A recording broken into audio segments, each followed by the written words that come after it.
Shraddha and welcome to Hindu Mythology World.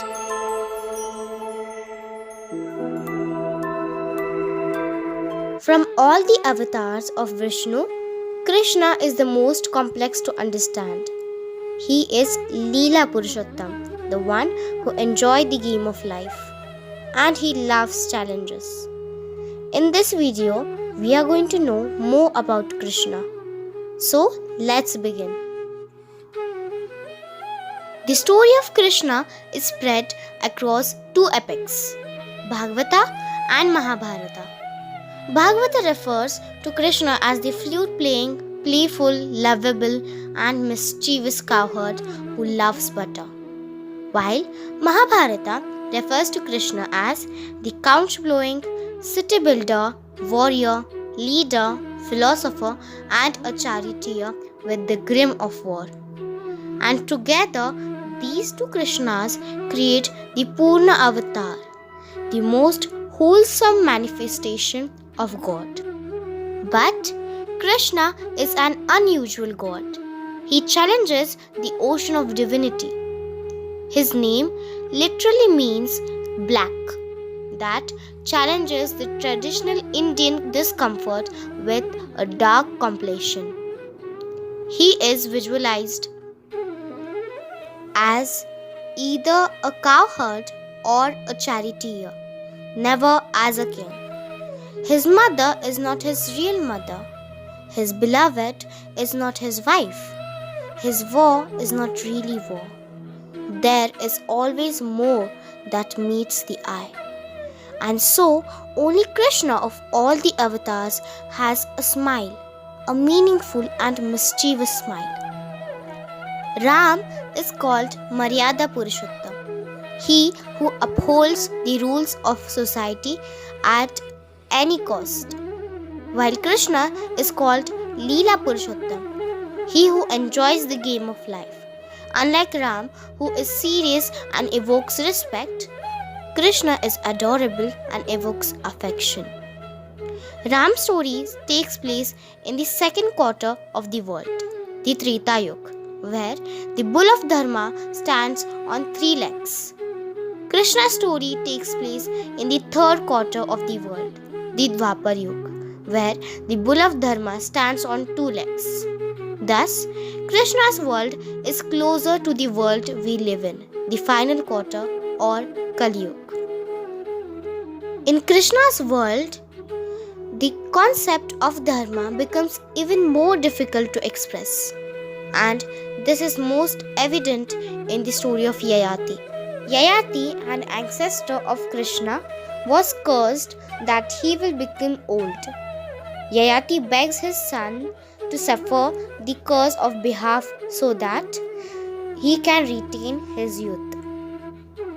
Yadu, the eldest son, refused to do so because he feels his father should respect the march of time and natural rules. However, Puru, the youngest son, agrees to accept his father's old age. Puru's sacrifice makes Yayati so happy that he declares that the youngest Puru will be his heir, not older Yadu. Then he curses Yadu that none of his descendants will become king. Therefore, Krishna, being descendant of Yadu, never become king. Puru's descendants were Pandavas and Kauravas.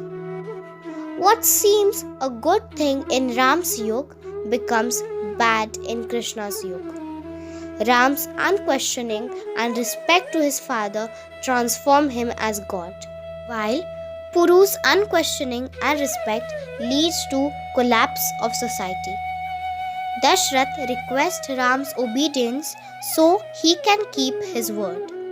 However, Yayati demands obedience of Puru for his own pleasure.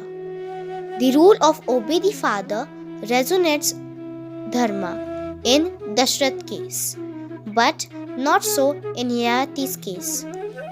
This is the world of Krishna. The story of Krishna begins in Mathura, where it is told that 8 child of Devaki will kill Kans.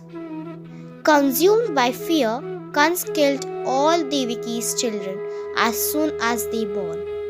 The night Devaki's eighth child was born, her husband takes child across the river Yamuna to Gokul. There he exchanged his son for the daughter of Yashoda and cowherd chief Nanda, who was born at the same night.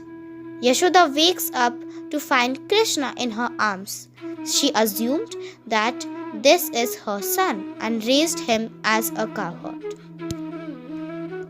Meanwhile, Kans tried to kill girl in Devaki's arms, but the child slips out and rises into air, transformed into a goddess, and inform him that his killer is safe. We all are combination of what we are born with as well as what we are raised with.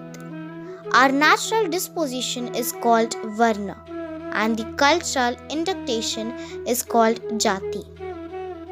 Krishna is a noble man by Varna, but by Jati a cowherd. Though being a nobleman, he can never become a king. But being a cowherd, he can always lead. Our behavior to others is based on what we see about them.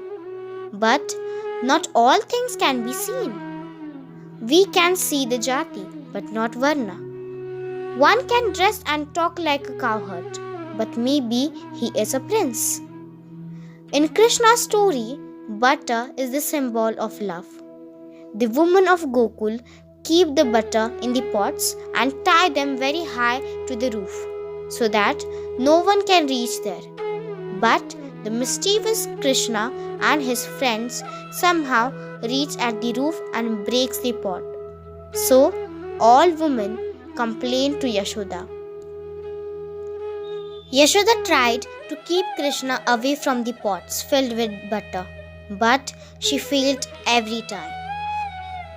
Krishna defeated many demons when he was just a child. When Kans heard the child who killed the strongest demons, he knew that the boy who defeated the most strongest demon was his nephew.